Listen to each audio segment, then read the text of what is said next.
लातूरमधील एका शेतकऱ्याचा मन हेलावून टाकणारा एक व्हिडिओ समोर आला। एका बैलाचा मृत्यू झाला, त्यात आर्थिक अडचण म्हणून लातूरमधल्या शेतकऱ्यानं शेती कामासाठी एका बैलासोबत आपल्या पत्नीला झुंपल्याची घटना घडली आहे।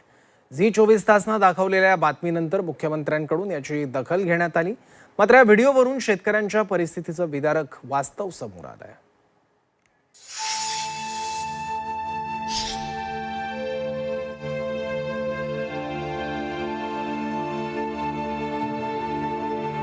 लातूरच्या ग्रामीण भागातील हे दृश्य केवळ एका कुटुंबाची कहाणी नाहीये, तर शेतीसमोर उभ्या असलेल्या आर्थिक संकटाचं विदारक चित्र आहे। हा नांगर, ही जमीन आणि जगण्यासाठी सुरू असलेली ही लढाई।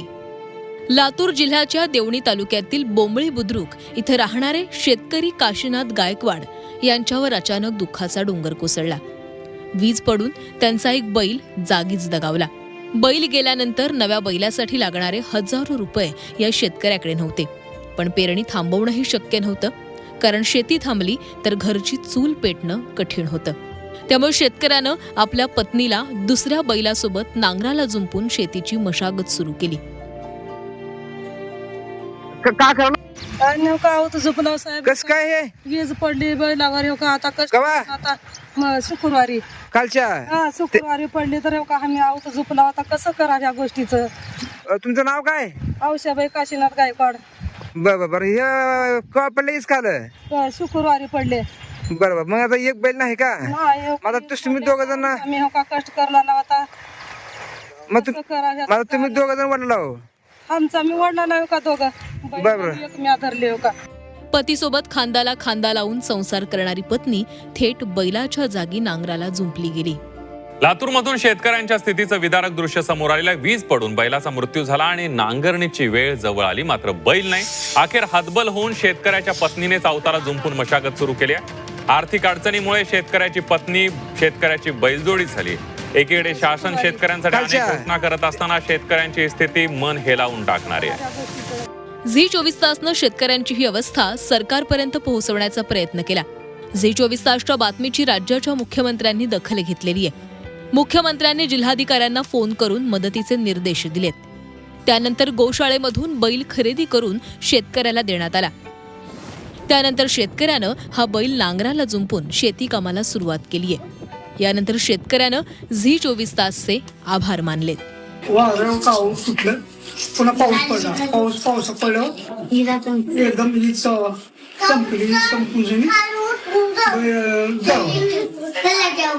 24 तास आणि बातमी लावली आमची। कलेक्टर साहेबाला समाजमध्ये आलं, या गावामध्ये बैल मेला म्हणून कलेक्टर साहेबांनी आम्हाला बैलाची मदत केली। देवेंद्रजी फडणवीस यांच्या तत्परतेमुळे त्या शेतकऱ्याला देखील मदत मिळालेली आहे आणि त्या शेतकऱ्याला बैल उपलब्ध झाला। महाराष्ट्रामध्ये संवेदनशील सरकार आहे। अशा पद्धतीनं एखाद्या शेतकऱ्यावर दुर्दैवी वेळ आली तर हे सरकार मदतीला धावून जातं। शेतकऱ्याच्या अवस्थेवरून शेतकरी नेते आणि राजकीय नेत्यांनी सरकारी धोरणांवर टीका केली आहे। कृषीप्रधान महाराष्ट्रातील शेतकऱ्यांवर आज ही वेळ केवळ सरकारमुळे आल्याची टीका राजू शेट्टींकडून करण्यात आली आहे, तर सरकारला शेतकऱ्यांची काहीच चिंता नसल्याचा आरोप काँग्रेसच्या सतेज पाटलांनी केलाय। शेतकऱ्याचं कसं आहे, आमच्या एक परंपराच आमची आहे, आम्ही मडं झाकून ठेवतो पण घात साधतो। त्या पद्धतीनं आज पेरणी करायची आहे, घात साधायची आहे आणि त्यामुळं पेरायचं तर आहे, बैल तरी नाही म्हणून बिचाऱ्यानं आपल्या अर्धांगिनीला झोपलं।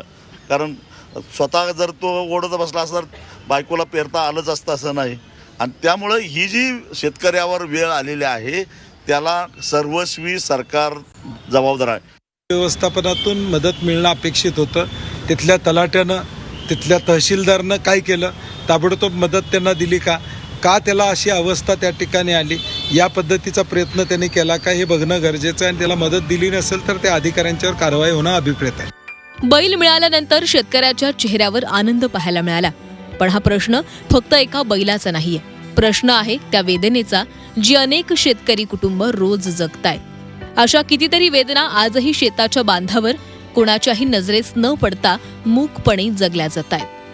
आणि म्हणूनच लातूरमधील ही घटना केवळ एका शेतकऱ्याची कहाणी नाहीये, तर अन्नदात्याच्या संघर्षाचा आरसा ठरली आहे। वैभव बालकुंदे, झी24 तास, लातूर। केंद्र सरकारने कापड उद्योग क्षेत्रासाठी 96 कंपन्यांना मंजुरी